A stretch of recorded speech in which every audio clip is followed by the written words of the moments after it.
सर्वमंगल मांगल्ये शिवे सर्वार्थ साधिके शरण्ये त्र्यंबके गौरी नारायणी नमोस्तुते. नमस्कार मंडळी. तर आज आहे गुरुवार आणि आज आला आहे गुरुपुष्यामृत योग आणि अधिक मासामध्ये हा गुरुपुष्यामृत योग आला आहे. त्यामुळे या दिवसाला अनन्यसाधारण महत्त्व आहे. तर आज मी तुम्हाला अधिक मासामधील दानाची गुरुपुष्यामृत योगाची कथा सांगणार आहे.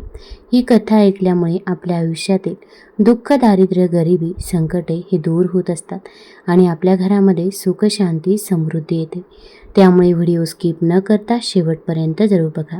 चॅनलमध्ये नवीन असाल तर चॅनल लाईक करा आणि सबस्क्राईब देखील करा. तसेच कमेंटमध्ये ओम महालक्ष्मी नमः किंवा ओम नमो भगवते वासुदेवाय लिहायला विसरू नका, जेणेकरून आपल्याला देखील भगवान विष्णूंचा आणि माता लक्ष्मीचा आशीर्वाद नक्कीच प्राप्त होईल. तसेच शेजारी नोटिफिकेशन बेल देखील प्रेस करा, जेणेकरून मी जेव्हा पण व्हिडिओ बनवेल तर तो व्हिडिओ तुम्हाला सर्वात अगोदर दिसेल. गुरुवारी पुष्य नक्षत्र आले तर त्या दिवशी गुरुपुष्यामृत योग तयार होतो. हा सर्व कार्यास शुभ समजला जातो. या योगावर सुवर्ण खरेदी केली असता त्याची वृद्धी होते असा समज आहे. मात्र हा योग शुभ असला तर या दिवशी विवाह करत नाही, कारण पुष्य नक्षत्र विवाहास वर्ज्य मानले आहे. ज्योतिषशास्त्रात 27 नक्षत्रांचा उल्लेख असून पुष्य नक्षत्राचे खास महत्त्व आहे.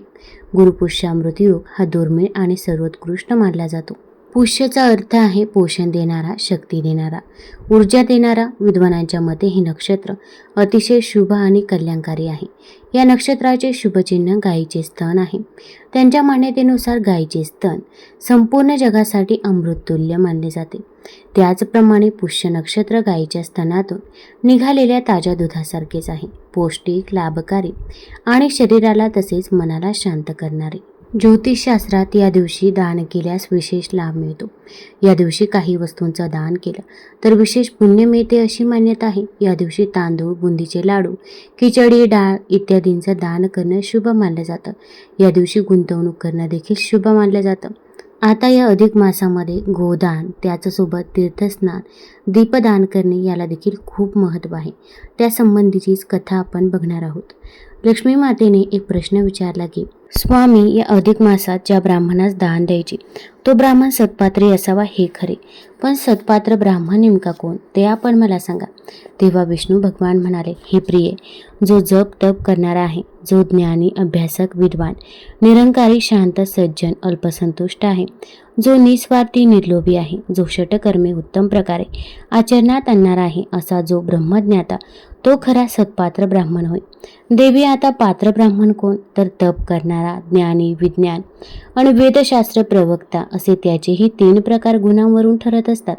सच्चिलता, सत्यभाषण, शुद्ध हरिभक्त, शुद्ध सात्विक, आणि शाकाहारी, निर्व्यसनी, संतोषी, समाधानी, पूजनीय असा ब्राह्मण निवडून पारखून त्यात जर दान दिले तरच त्या दानाचे उत्तम फळ प्राप्त होते. साधू, संत आणि सज्जनांच्या भेटीने, सत्संगाने, सहवासाने मानवी मनोवृत्ती पलटतात. सुयोग्य असे वैचारिक परिवर्तन हे अशा साधू संत भेटू जाता घडून येते. एका सुयोग्य अशा ब्राह्मणाच्या यथोचित पूजनाने, त्याची सेवा केल्याने त्रैलोक्य पूजनाचे पुण्य प्राप्त होते. ब्राह्मणाचे धन हे कधीही चोरून व अन्यायाने हिरावून घेऊ नये, तसे केल्यास पाप लागते. ज्याप्रमाणे मी ब्राह्मणास नित्यपूज्य आणि वंदनीय मानतो, त्याचप्रमाणे सर्वांनीच विप्रजनांचा सदैव आदर करावा. हे देवी, ज्याप्रमाणे आपण दान करताना तो ब्राह्मण हा सत्पात्र आहे की नाही हे पाहणे गरजेचे आहे, तसेच आपण ज्या वस्तूचे दान करतो वा करणार असो तिच्याबाबत सुद्धा फार दक्ष राहावे लागते. नाहीतर नृग राजाप्रमाणे दान करूनही जर त्यात चूक झाली तर पुण्याबरोबर पदरी पापही पडतं. त्या चुकीची शिक्षाही भोगावी लागते. काय, दानातील चुकीची शिक्षा कोणाला? त्या नृगराजाला झाली का अन कशासाठी? लक्ष्मीने मोठ्या आश्चर्याने आणि कुतूहलाने ती तशी विचारणा केली. त्यावर विष्णू भगवान म्हणाले, हो देवी, हो, अगं अशी उतावीळ होऊ नकोस. मी तुला तुझ्या सर्व प्रश्नांची ज्यातून उत्तरे मिळतील अशी त्या नृगराजाची कथा सांगतो ना, तू ती नीट शांतपणे ऐकून घे. फार फार वर्षांपूर्वी, म्हणजे अगदी त्या द्वापार युगात, नृग नावाचा पुण्यवान, सत्वशील, धर्मपरायण, कर्तव्यदक्ष असा एक राजा होऊन गेला. भगवान श्री पुरुषोत्तमाची आपल्यावरती कृपा व्हावी, आपल्या हातून दानधर्म घडावा, पदरी पुण्य जोडले जावे, यासाठी तो नृगराजा अधिक मास आला असता रोज एका ब्राह्मणास बोलवून त्याचे यथोचित पूजन करून त्यास एक गाय दान देत असे. राजाने हे असे अधिक मासातील गोदानाने बरेच पुण्य पदरी गोळा केलं होतं. एका अधिक मासामध्ये मात्र काय झालं की एके दिवशी अधिक मासाची पर्वणी साधून त्या नृगराजाने एका ब्राह्मणाला एक गाय दान दिली. तो ब्राह्मण त्या गोदानाने संतुष्ट होऊन राजास शुभ आशीर्वाद देऊन आपल्या घरी गेला. त्याने ती राजांना दिलेली गाय आपल्या दारात रात्री बांधून ठेवली. पण झाले असे की ती गाय रात्री दावे तोडून जी सरळ पळत गेली ती नृगराजाच्या गोशाळेतच. दुसरे दिवशी सकाळी राजाने आपल्या संकल्पाप्रमाणे दुसऱ्या एका ब्राह्मणास पूजन करून एक गाय दान केली. तो ब्राह्मण ती गाय घेऊन आपल्या घरी निघाला. तोच दावे तोडून रात्री पळालेली गाय शोधत तो पहिल्या दिवशीचा ब्राह्मण फिरत होता. त्याला काल राजाने आपल्याला जी गाय दान दिली तीच गाय सोबत घेऊन जाताना हा दुसरा ब्राह्मण दिसला. ही गाय माझी आहे. ही गाय राजाने मला काल दानात दिली होती. ती रात्री माझ्या दारातून कोणीतरी चोरून नेली. तो चोर तूच आहेस. तूच माझी ही गाय चोरलीस. चल गप्प गुमान माझी गाय मला दे. असे म्हणून तो पहिला ब्राह्मण त्या दुसऱ्या ब्राह्मणासोबत भांडू लागला. तो म्हणाला, अरे मी तुझी गाय का चोरू? राजाने ही गाय मला आत्ताच थोड्या वेळापूर्वी दान दिली आहे. ती माझी गाय आहे. मी काही तुझी गाय चोरलेली नाही. चल जा, मी माझी गाय तुला कदापि देणार नाही. झाले. एकाच गायीच्या मालकीवरून त्या दोन्ही ब्राह्मणांमध्ये भांडण, वादावादी, हमरीतुमरी आणि शेवटी मारामारीची वेळ आली. राजाला हे वृत्त कळताच राजा तिथे धावत आला आणि पाहतो तर काय, काल आणि आज राजाने जी गाय दान केली ती एकच. त्या दोन्ही ब्राह्मणांना आणि त्या गायीस नीट निरखून पाहिल्यावर नृगराजाच्याही लक्षात आले की आपल्या हातून चुकून एकच गाय दोन ब्राह्मणांना दान केली गेली आहे. राजाने क्षमा मागत त्या ब्राह्मणास एका गायीच्या बदल्यात 2 गायी देतो असेही सांगून पाहिले. पण तो पहिला ब्राह्मण काही ऐकेनास. तेव्हा त्या रागवलेल्या ब्राह्मणाने, हे राजा, तू मला फसवलेस. तू माझा अवमान केलास. तेव्हा मी तुला शाप देतो की तू सरडा होऊन पुढील जन्मी एका जीर्ण कोरड्या विहिरीत पडशील. आणि हे देवी, खरोखरच मृत्यूनंतर त्या नृगराजाला पुढचा जन्म मिळाला. तो एका सरड्याच्या रूपातच. तो राजा सरडा होऊन एका खोल विहिरीत पडला. म्हणजे स्वामी, आजवरच्या राजाने पदरी जोडलेल्या पुण्याईचे त्याला काहीच फळ मिळाले नाही का? लक्ष्मीदेवीने काळजीच्या स्वरात विचारले. त्यावर नारायण म्हणाले, देवी, पापासाठी शिक्षा आणि पुण्यासाठी उद्धार हा त्या नियतीचा न्याय आहे. त्याप्रमाणे दानातली मिळालेली शिक्षा मी तुला सांगितली. आता त्याच्या पुण्याईने उद्धार कसा झाला ते एक दिवस भगवान श्रीकृष्णांची मुले आपल्या मित्रांसोबत त्या विहिरीजवळ आली. तिथे नृगराजा हा सरडा होऊन पडला होता. मुलांनी त्या कोरड्या विहिरीत पडलेल्या सरड्याला पाहिले. त्यांना त्याची दया आली. मुलांनी दर्याद वृत्तीने त्या सरड्यास विहिरीबाहेर काढण्याचा प्रयत्न केला, पण त्यांना ते काही शक्य झालं नाही. मुलांनी धावत जाऊन तो समाचार श्रीकृष्णास दिला. तेव्हा कृष्णही तिथे धावत आला आणि पाहतो तर काय, आत अधिक मासात गोदान पुण्य पदरी जोडणारा, आपला विप्र म्हणून पूजा करणारा राजन नृग. तेव्हा श्रीकृष्णाने म्हणजेच पुरुषोत्तमाने त्या सरड्यास आपल्या हाताने त्या विहिरीबाहेर काढला. प्रभूंच्या पुण्यवान हस्तस्पर्शाने नृगराजाचा त्या योनीतून उद्धार झाला. एक दिव्य देह धारण करून श्रीकृष्णास विनम्र भावे वंदन करून तो नृगराजा स्वर्गलोकी मुक्त होऊन निघून गेला. वाल्मिकी ऋषीने राजा दृढधन्वास ही कथा सांगितली. ते ऐकून राजानेही विनम्र भावे श्री पुरुषोत्तमास वंदन केले. अधिक मासातील दीप प्रज्वलनाचे आणि दीपदानाचे महत्त्व लक्ष्मी सांगताना भगवान विष्णू सांगतात, हे प्राणप्रिय, या मासात देव्हारा, मंदिरे, नदीचे घाट अशा ठिकाणी लहान मोठे असंख्य दीप लावून तो परिसर प्रकाशमान करणे याला मोठे महत्त्व आहे. हे दिवे, त्याच्या वाती तो किती दिवस तेवर ठेवायचा या संदर्भात शास्त्र असे सांगते की अधिक महिन्याच्या शुक्ल प्रतिपदेपासून असे दीप लावण्यास प्रारंभ करावा. दीप लावण्यापूर्वी मंगल स्नान करावे. उष्ण पाण्याने स्नान केल्यास जर एकपट पुण्य लाभत असेल तर तेच स्नान थंड पाण्याने केल्याने दुप्पट फळ लाभते. विहिरीच्या पाण्याचे स्नान चौपट तर मोठ्या वाफीच्या पाण्याचे स्नान 8 पटीने पुण्य देते. जर झऱ्याच्या पाण्याने स्नान केले तर त्याच्या 10 पट, नदीच्या पाण्याचे स्नान केले तर त्याच्या 10 पट आणि त्या पुण्याच्या 10 पट स्नान हे महानदीच्या पाण्याने स्नान केले असता प्राप्त होते. अधिक मासातील स्नान करत असताना पवित्र अशा नद्यांच्या नामाचा उच्चार करावा. आपण जणू काही त्या पवित्र नद्यांच्या पाण्याने स्नान करतो आहोत अशी कल्पना करावी. अधिक मासातील असे पवित्र स्नान घडले तर सप्तजन्मातल्या पापाचा क्षय होतो. सप्ताहभर असे स्नान केले तर दश, 15 दिवस केले तर शत, आणि जर संपूर्ण महिनाभर असे पवित्र स्नान केले तर सहस्र जन्मातील पापे दूर होतात, नष्ट होतात. या महिन्यात नैराश्य, आळस, अंधश्रद्धा यांनी बळावलेला एखादा मनुष्य हा जर कोणतेच पुण्यकारक कर्म करत नसेल तर तो खरोखरच घोर पापी समजावा. पवित्र मंगल स्नान केल्यावर उपासकाने मनापासून भगवान पुरुषोत्तमाची, श्रीकृष्णाची पूजा करावी. देवासमोर एक तांब्याचा दीप ठेवावा. त्यात 5 अंगुळी लांब अशा वाती घालाव्यात. त्या दिव्यामध्ये तेल अथवा तूप घालावे. प्राधान्य हे तुपास द्यावे. तो दीप एका कुंभावर स्थापित करावा. प्रथम दीप प्रज्वलित करून त्यास हळद, कुंकू, फुले, अक्षता वाहाव्यात. त्या दीपास हात जोडून नम्रपणे प्रार्थना करावी. प्रार्थना साधारणपणे अशा स्वरूपाची असावी की, हे भगवान पुरुषोत्तमा, मी माझ्या जीवनातील सर्व नैराश्य, अज्ञान, दारिद्र्य, दुःख दूर होण्यासाठी तुझ्या नावाने हा दीप लावत आहे. या दीपाचे मी दान करणार आहे. त्याचे पुण्य मला लाभावे. मला ज्ञान प्राप्त व्हावे. जन्म मरणाचे फेरे चुकून मोक्ष प्राप्ती व्हावी. अशा प्रकारे अधिक मासात प्रज्वलित केलेला, पूजन केलेला दीप संपूर्ण महिनाभर प्रयत्नपूर्वक सातत्याने तेवत ठेवावा. या अखंड दीप प्रज्वलनाने उपासकास तेज, धन, मोक्ष, सौभाग्य, आरोग्य, संतती, मान, सन्मान, कीर्ती प्राप्त होते. असा एक महिनाभर पूजन, प्रज्वलन, प्रार्थना केलेला दीप उपासकाने नंतर देवस्वरूप एखाद्या ब्राह्मणास किंवा देव मंदिरात दान करावा. अधिक मासामधील दीपदानाचा महिमा फार मोठा आहे. पुढे नारायण याच दीपाचे महत्त्व सांगणारी एक पुरातन कथा देवी लक्ष्मीस निवेदन करतात. ती कथा अशी की, सरस्वती नदीच्या काठावर एक सुशर्मा नावाचा ब्राह्मण राहत होता. तो सश्रद्ध ईश्वरभक्त होता. तो जरी गावातल्या 4 घरी भिक्षा मागून स्वतःचा उदरनिर्वाह करत होता तरी तो नेहमी हरिचिंतन करत असे.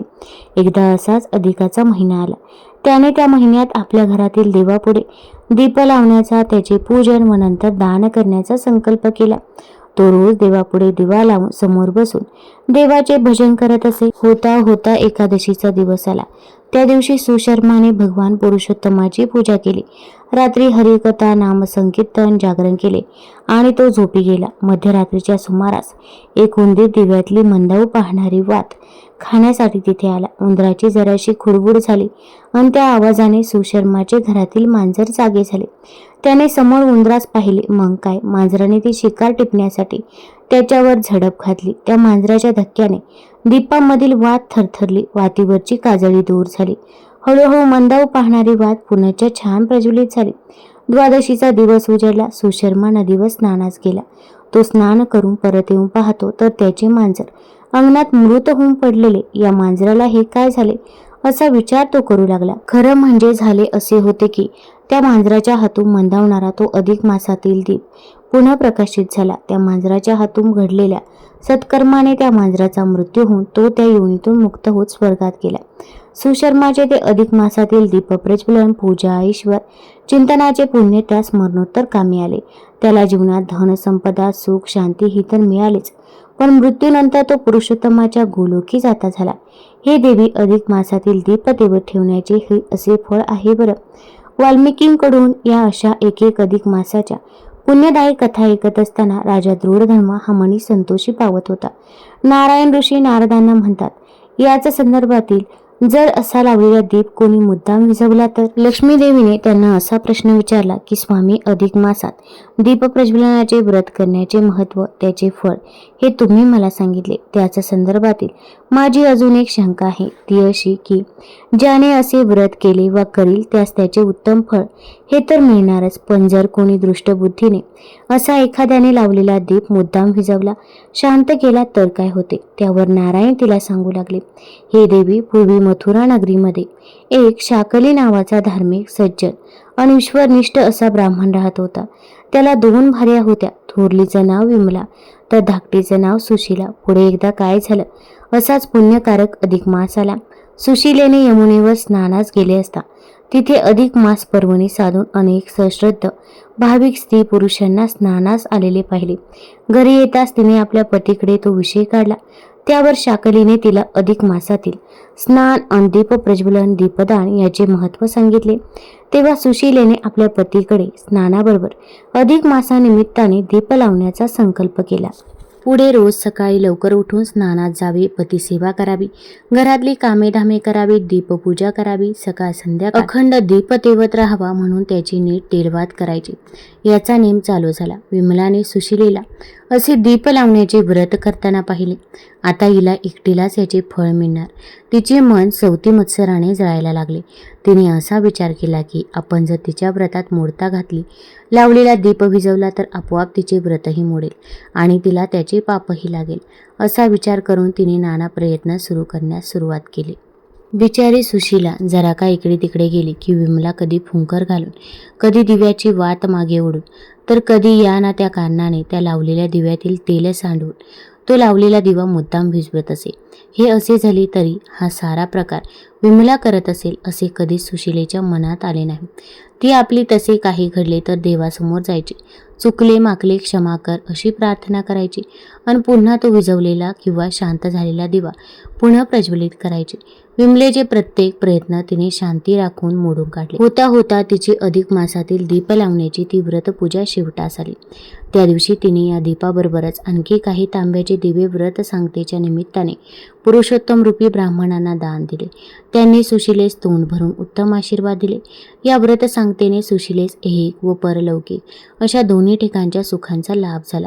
पण दृष्टबुद्धीने सवती मत्सराने दीपपूजेत सतत अडथळे आणणाऱ्या, दीप विझवणाऱ्या विमलेस पुत्रनिधनाचे दुःख, अंधत्व, नरक यातना इतकेच नव्हे तर पुढेही अनेक हलक्या व नीच जाती कुळात योनीत जन्म घ्यावे लागले. अधिक मासातील आणखी एका महत्त्वाच्या दानाची जी माहिती भगवान विष्णूने लक्ष्मीस दिली ते दान म्हणजे अपूपदान. अपूपदान म्हणजे अनारशांचे दान. या महिन्यात तुपात तळलेल्या 33 अनारशांचे वाण हे जसे पुरुषोत्तम स्वरूप ब्राह्मणास दान देण्याची प्रथा आहे, त्याचबरोबर आपला जावई हा सुद्धा नारायण मानायचे, त्याचे पूजन करायचे आणि त्यास हे अपूपदान द्यायचे. असा हा एक प्रघात आपल्याकडे रूढ झालेला आहे. आता हे दान कसे द्यायचे तर एका कास्यपात्रात हे 33 अनारसे ठेवायचे. ते पात्र एका वस्त्रात गुंडाळायचे, त्यांची गंध अक्षता पुष्पाने पूजा करायची. आपण विप्रास किंवा आपल्या जमातास हे अपूपदान देत आहोत असा शास्त्रोक्त संकल्प करायचा. संकल्प करून मग हे अपूपदान द्यायचे असते. प्रभू पुरुषोत्तमास हे दान स्वीकारण्याची मनोमन प्रार्थना करायची. असे दान केले असताना मोठे पुण्य पदरी पडते.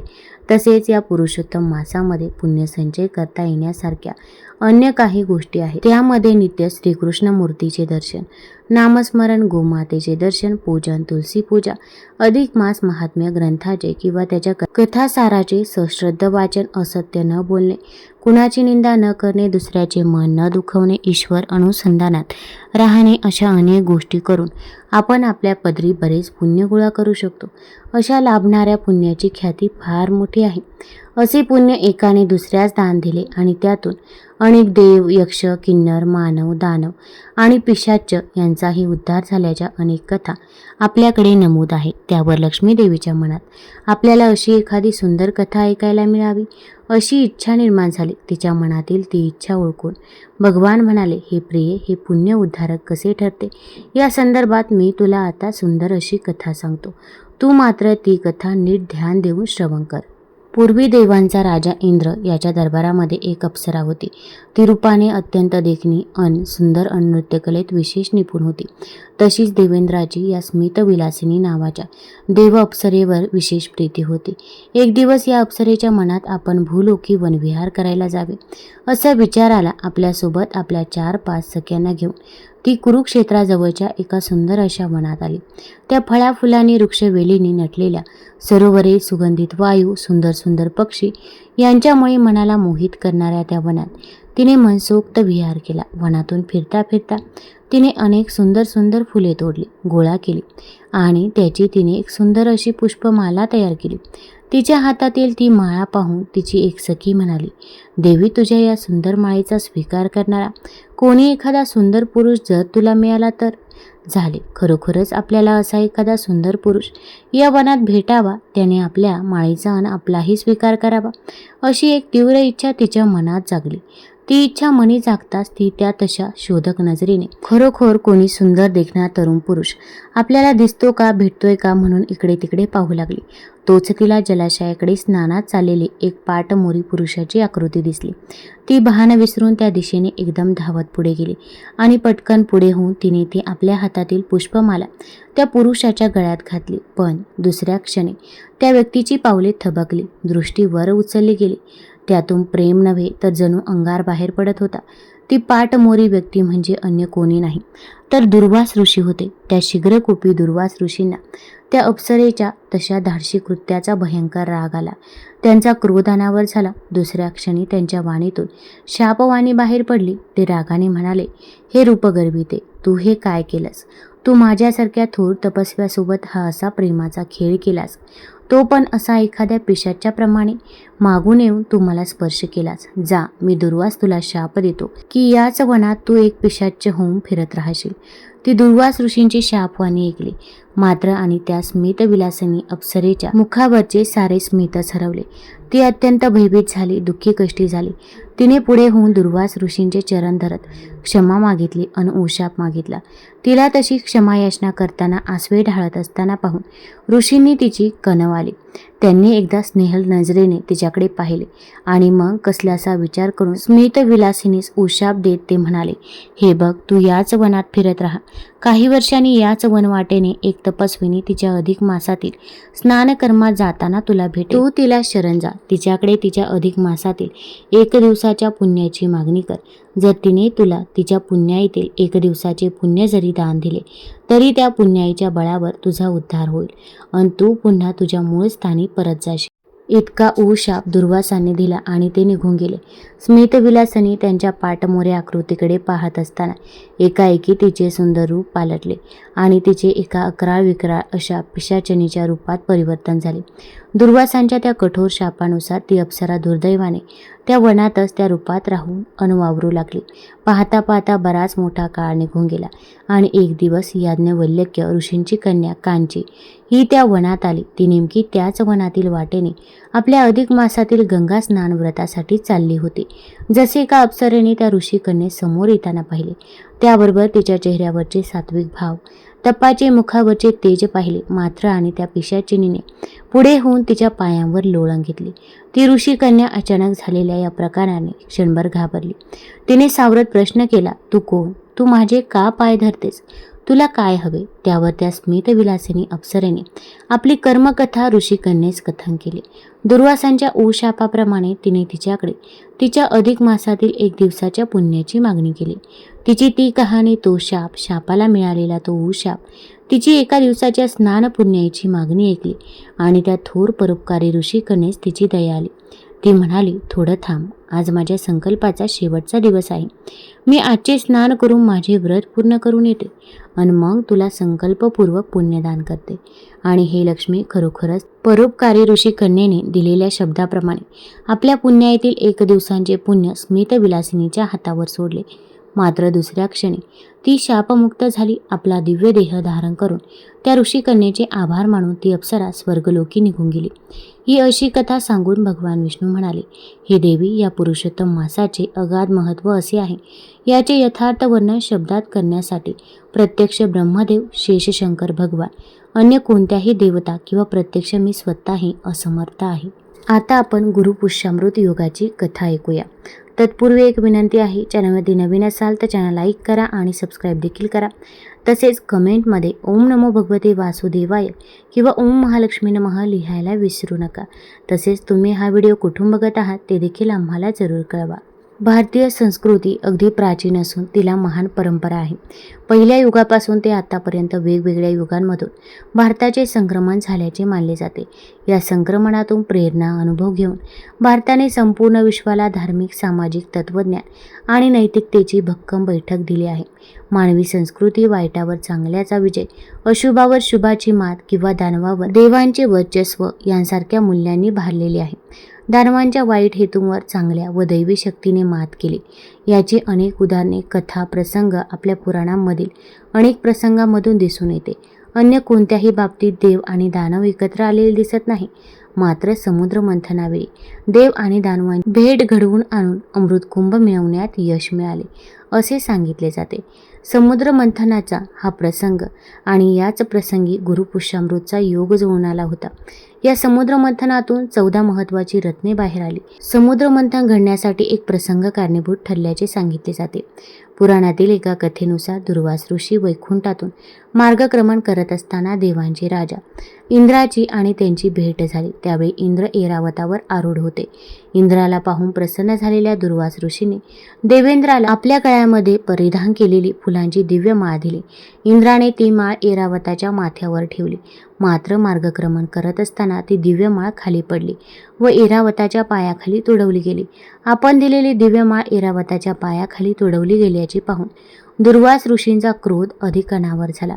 त्यांनी तुझे सर्व वैभव नष्ट होईल असा शाप इंद्राला दिला. या शापामुळे इंद्रदेव आणि सर्व देवांचा दानवांशी युद्ध करताना कायम पराभव व्हायला लागला. वारंवार होत असलेल्या पराभवामुळे देव चिंताक्रांत झाले. दानवांचा देवांवर होणाऱ्या विजयामागील एक प्रमुख कारण म्हणजे दानवांचे गुरु शुक्राचार्य यांना संजीवनी विद्या उगत होती. त्याचा वापर करून ते मृत झालेल्या दानवांना पुन्हा जिवंत करत होते.